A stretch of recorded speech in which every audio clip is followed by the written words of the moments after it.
Hola, ¿cómo les va? Esta es una transmisión más de la clínica lacaniana de Entrecasa. Espero que anden bien. Les pido disculpas, me atrasé un poquito. Realmente hay una canción de los Beatles, bueno, hablo de conjuntos o de grupos musicales de mi edad, pero bueno, a lo mejor alguna vez escucharon el nombre. Hay una canción de los Beatles que se llama Anochecer de un día agitado. En realidad lo que he tenido es una mañana un tanto agitado con trámites y demás que ha hecho que este, me atrasara un poquito. Pero bueno, acá estoy. Ya veo que hay 4 firmes ahí escuchándome. Hoy voy a tratar de avanzar lo más que pueda en esto que venimos planteando, que es la cuestión de la importancia clínica del discurso. Eh, Ustedes saben que hay un momento en la obra de Lacan que Lacan plantea al psicoanálisis como un discurso. Y eso, este, yo creo que más allá de que después ese discurso lo haya planteado más en relación a un anudamiento con distintas variantes, a mí me parece que hay un aporte fundamental de Lacan a la clínica y es justamente eh, y está justamente vehiculizada por la noción de discurso, porque, eh, y es lo que voy a intentar argumentar y demostrar ante ustedes, es lo que veníamos hablando, la noción de discurso que Lacan utiliza, que obviamente no tiene mucho que ver con la noción común de discurso, o no es la fundamental, digamos. También vamos a tratar de ver una definición propia de discurso, eh, y después la específica de Lacan, porque curiosamente, ya lo he comentado en otros lugares, hay 200.000 trabajos de analistas acerca de los famosos 4 discursos que Lacan distingue, que después vamos a ver cuáles son. Obviamente el más importante es el discurso analítico, también llamado discurso del analista, y que tiene la estructura de la interpretación.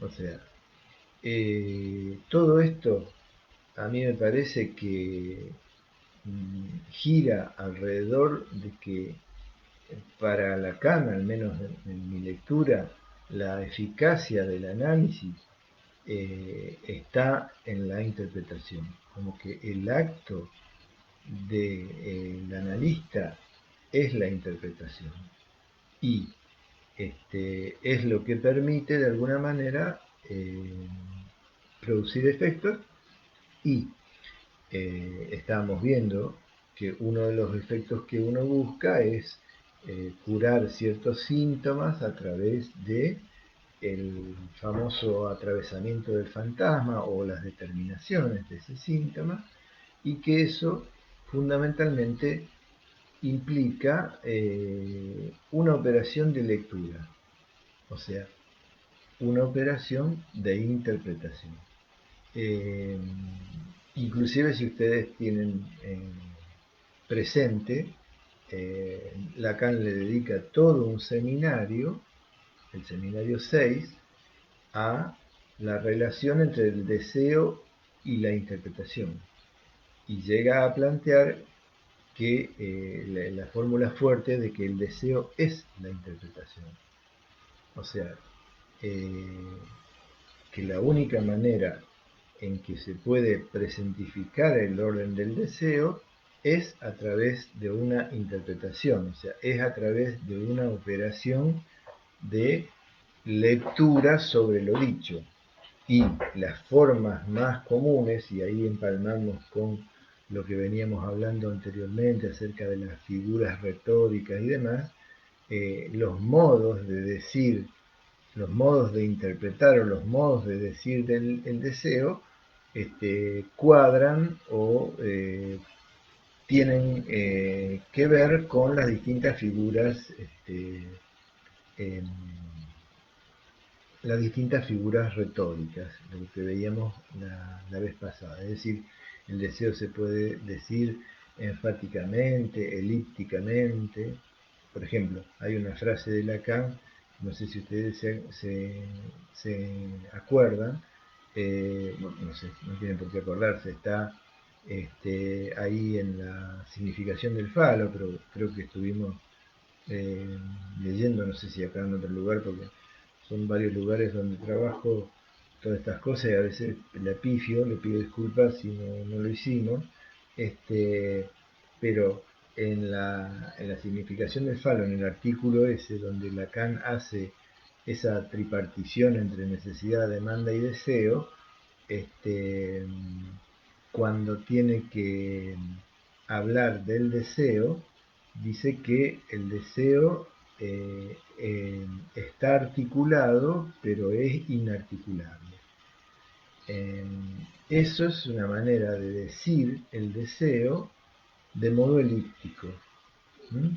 Porque uno recibe eso y le da la impresión de que la, la verdad que se está planteando allí es una verdad paradójica y que por lo general se escapa el sentido, ¿no es cierto? O sea, a primera vista uno dice, pero ¿cómo? Eh, Está articulado pero es inarticulable. Lo elíptico ahí es que falta, es decir, se intenta producir un efecto de sorpresa y de plantear el problema de manera paradójica y faltan los nexos que después uno puede ir armando sabiendo que la cosa, ¿se acuerdan cómo era? Es decir, estamos en el plano siempre de la demanda y la demanda genera un más acá y un más allá. El más allá de la demanda es lo que se llama el deseo, o sea que el deseo está articulado a la demanda, por eso dice que el deseo está articulado. Lo que no se puede es hacer pasar el orden del deseo al orden de la demanda. Cuando ese orden del deseo pasa al orden de la demanda, ya no es más deseo, es demanda. Por eso es que se dice que está articulado, no dice ahí la frase que está articulado a la demanda, pero es inarticulable en el sentido de que no se puede articular a la demanda. Ahí falta toda la parte de la explicación de la demanda, pero el intento es mostrar ese doble funcionamiento del deseo de manera eh, elíptica, es decir, salteando ciertas determinaciones. Espero que se entiendan, si no, después me escriben y lo vamos viendo. Total, esto es eh, puro vicio, ¿no es cierto? Eh, bueno, entonces, le estaba diciendo que eh, esta cuestión del discurso, en mi opinión, es una herramienta clínica totalmente decisiva, eh, porque no se trata de otra cosa que una práctica discursiva y que, en mi opinión, creo que ya lo he comentado en otros lugares o acá, lo que hacemos los analistas es análisis de discurso, pero de una manera particular. Ya hay una disciplina que existe y que es transdisciplinaria porque se aplica en un montón de ciencias sociales, que es el análisis de discurso. Pero el análisis de discurso, tal como se aplica en el resto de las disciplinas, no es terapéutico. Es decir, no se hace análisis de discurso con sentido terapéutico. A mí me parece que si hay alguna posibilidad de definir lo que hacemos los analistas, al menos los que intentamos aplicar ciertos conceptos propios de la cosecha de Lacan, es análisis del discurso, pero con fines terapéuticos, es decir, tratamos de ver cómo producir cierta modificación en el orden discursivo, obviamente, que permita generar un efecto terapéutico. O sea, modificar algo en el sentido de aliviar el sufrimiento, ¿sí? O generar un alivio a algo que complica la vida de alguien. De ahí la importancia, voy a ir avanzando de a poquito, de una doble vía.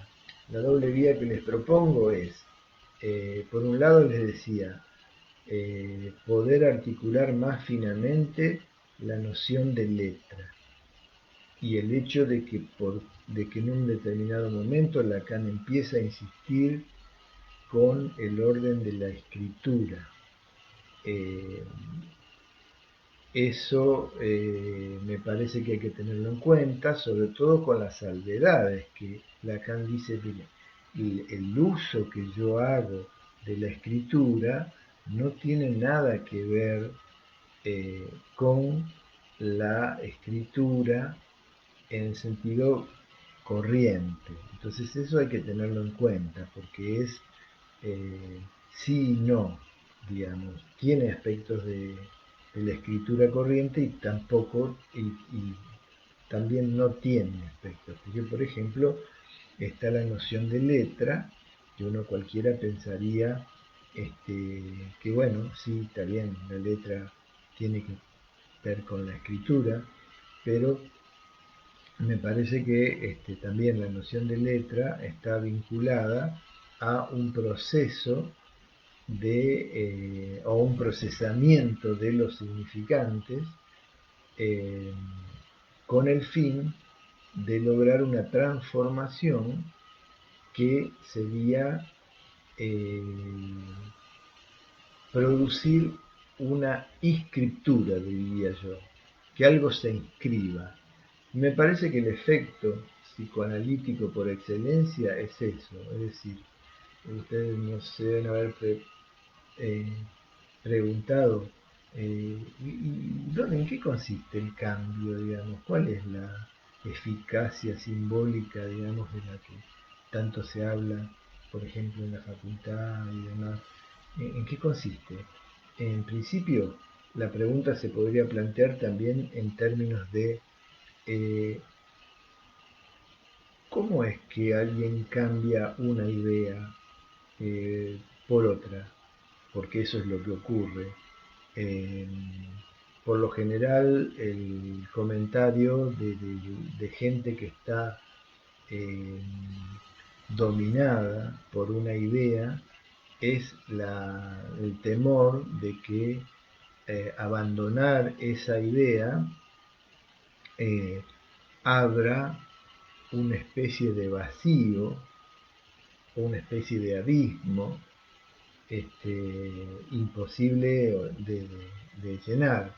Eso es una fantasía neurótica muy común y que me parece que está al servicio de mantener el quedar tomado por la idea, pero bueno, evidentemente es vivenciado de ese modo. Siempre una idea es reemplazada por otra.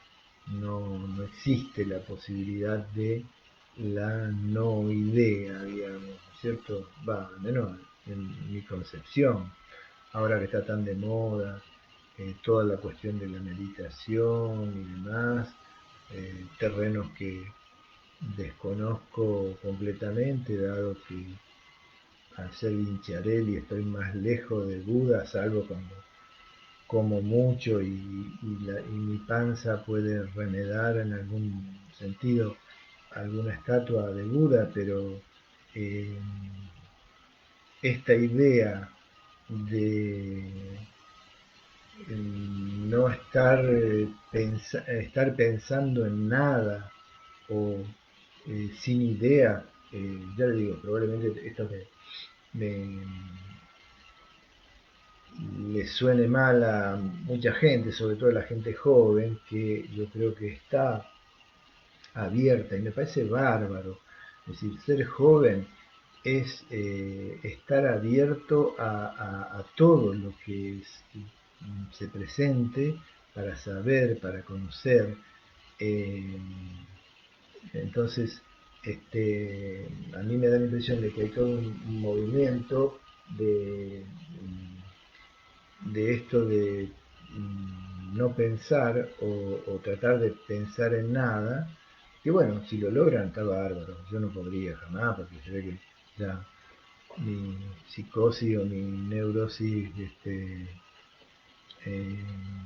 dinosaurica no, me lo impide, digamos, pero bueno, lo que quería hacer no más que un comentario.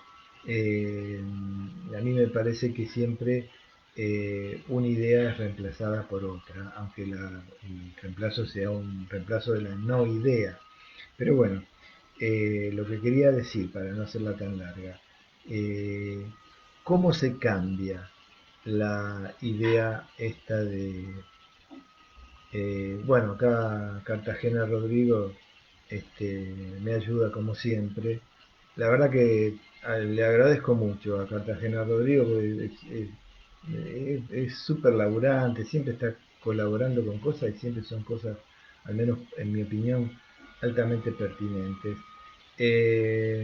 Dice que la posibilidad de una no idea es una idea.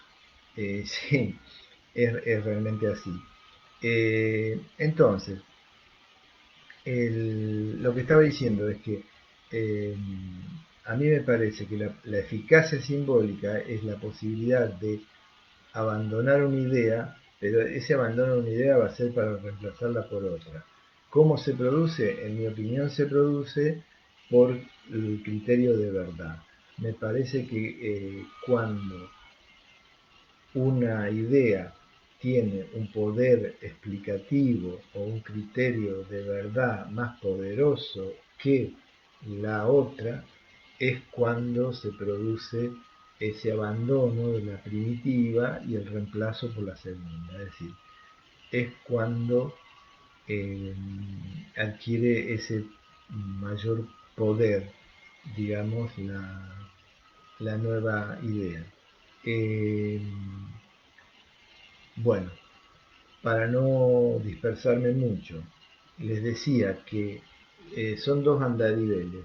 Por un lado, la noción de discurso y por otro lado, la noción de letra.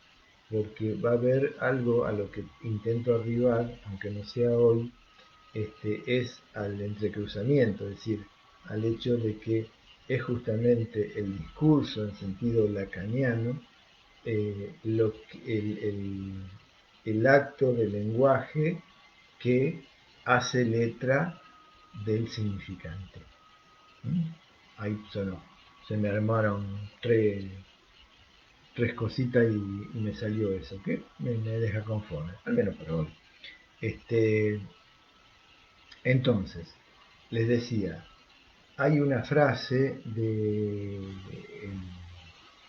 subversión del sujeto, cuando Lacan está hablando del fantasma, que me parece que es una introducción, no la única, pero sí que me interesaba, a la cuestión de la letra o la función de la letra.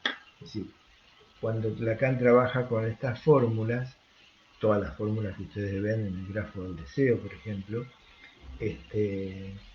está trabajando, según él, con lo mínimo, con lo mínimo indispensable. Fíjense, en mi edición está en su versión de sujeto en la página 775, pero es el lugar donde ustedes, no importa la edición que tengan, es el lugar donde produce una definición de fantasma muy operativa.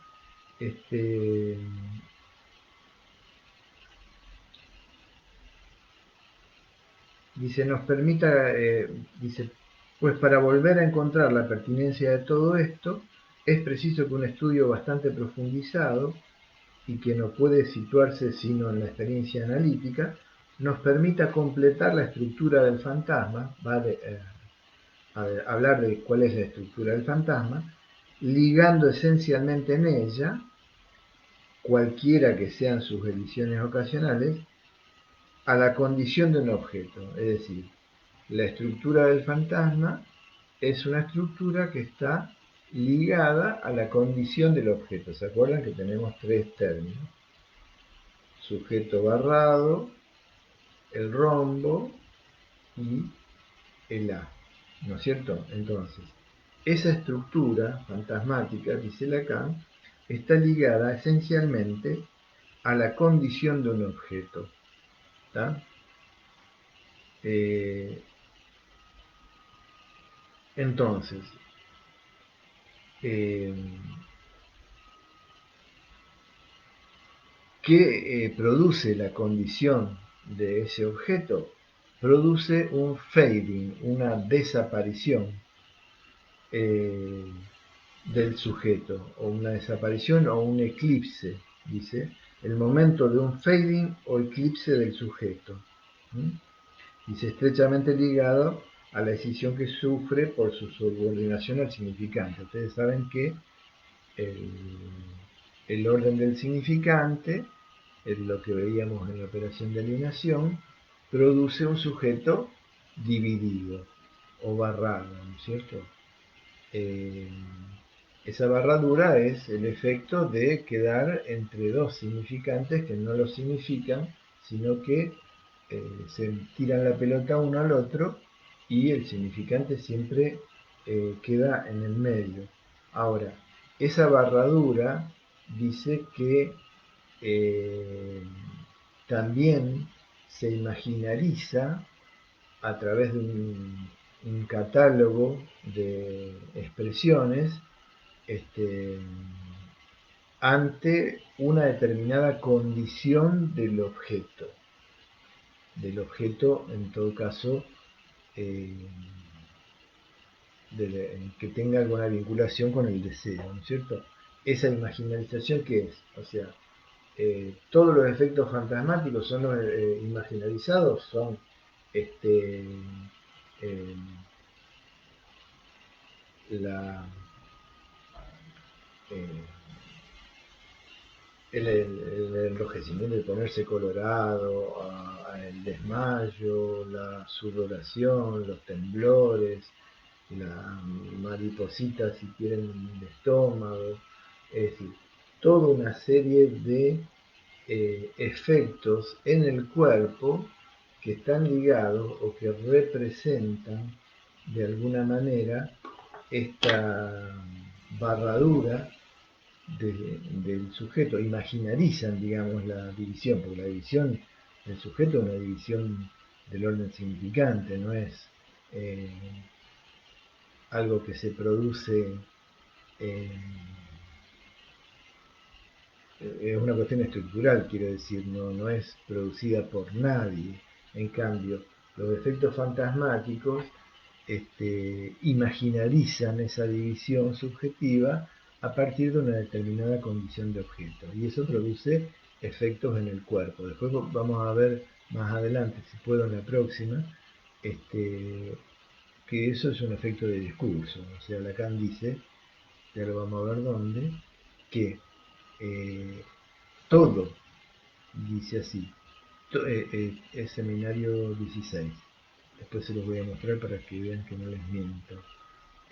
Todo lo que ustedes son, y si no solamente en el sentido de lo que piensan, sino de lo que sienten, ahí habría que subrayar bien sienten, porque está hablando de los sentimientos, ¿eh? Los sentimientos involucran al amor, ¿eh? A todo lo que ustedes conocen como sentimientos. Lacan dice, todo lo que ustedes son, no solamente en el sentido en que piensan, sino en relación a lo que sienten, todo eso es consecuencia de un discurso. Es una frase de una fuerza, de una potencia tremenda, porque está llevando las cosas a un terreno eh, altamente discursivo, ¿no es cierto? O más que eso, o sea, está subordinando los afectos al orden discursivo. ¿Está? No sé si se entiende. O sea que amar es un efecto discursivo. Me meto con eso porque es lo que más sacude, ¿no es cierto?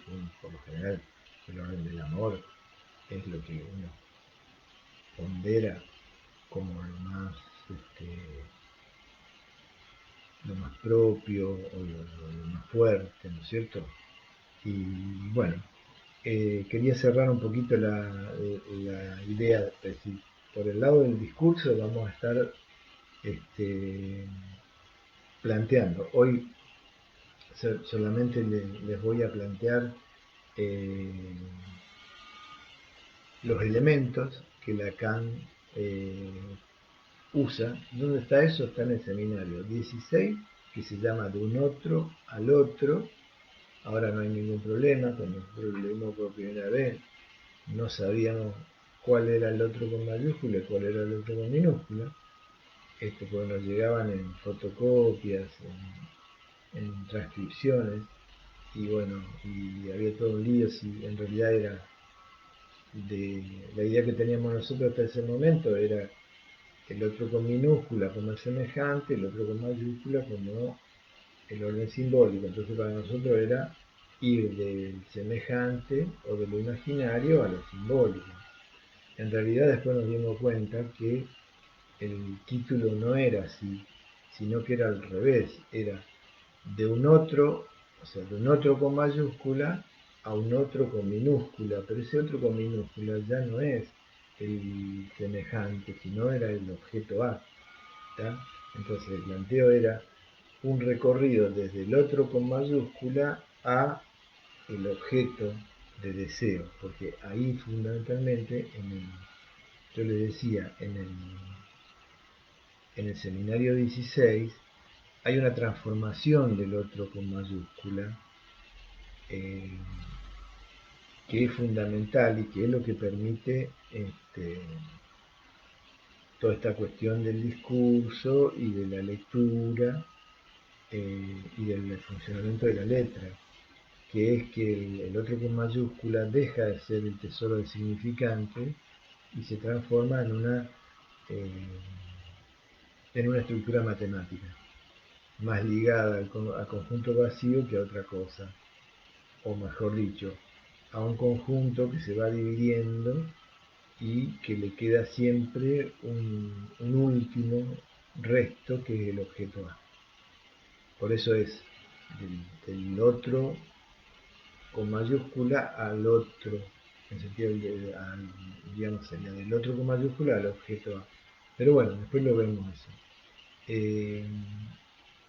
En ese sentido le decía, allí ya empieza a hablar del discurso, del psicoanálisis como un discurso, y plantea eh, los discursos como el funcionamiento de 4 elementos, siempre 4 en Lacan, ¿cierto? Estamos con los 4 siempre, que se los muestro acá, a ver si pueden, con una cuestión de producción casera. Los 4 lugares son, vuelvo acá, significante amo, saber, debajo de saber goce, y de este lado sujeto. Esto a lo mejor ustedes están menos familiarizados con esta forma de decir, pero no es más que la transcripción de esto, que es la definición común de que un significante es lo que representa a un sujeto ante otro significante, y completado con que siempre queda un resto. ¿Está? Un significante es lo que representa a un sujeto ante otro significante, pero esa operación siempre deja un resto. A ver, que le estoy, acá la pego mejor. ¿Está? Es la definición típica. Entonces, fíjense que lo que Lacan hace es tomar estos 4 elementos, el S1, que aquí empieza a llamarlo significante amo, al S2 comienza a llamarlo saber, y bueno, después está el sujeto, ¿sí? Y al A ya lo ubica en posición de agente del goce.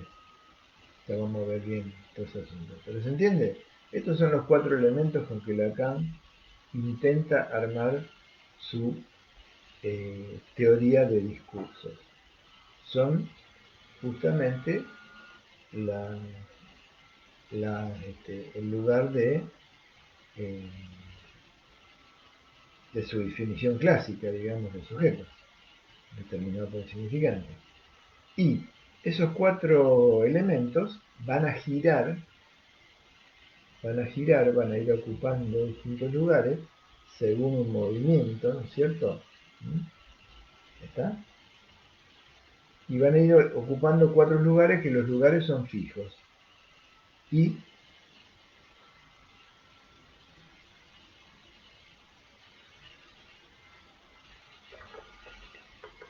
estos lugares, ¿ve que dicen lugares ahí? Los lugares sobre los cuales van a girar estos 4 elementos, Lacan los llama deseo, verdad, otro y pérdida. ¿Está? Después van a ser reubicados estos lugares, no reubicados, sino renombrados. ¿Está? Pero lo importante que ustedes tengan en cuenta es que la teoría de los discursos de Lacan trabaja sobre 4 lugares fijos,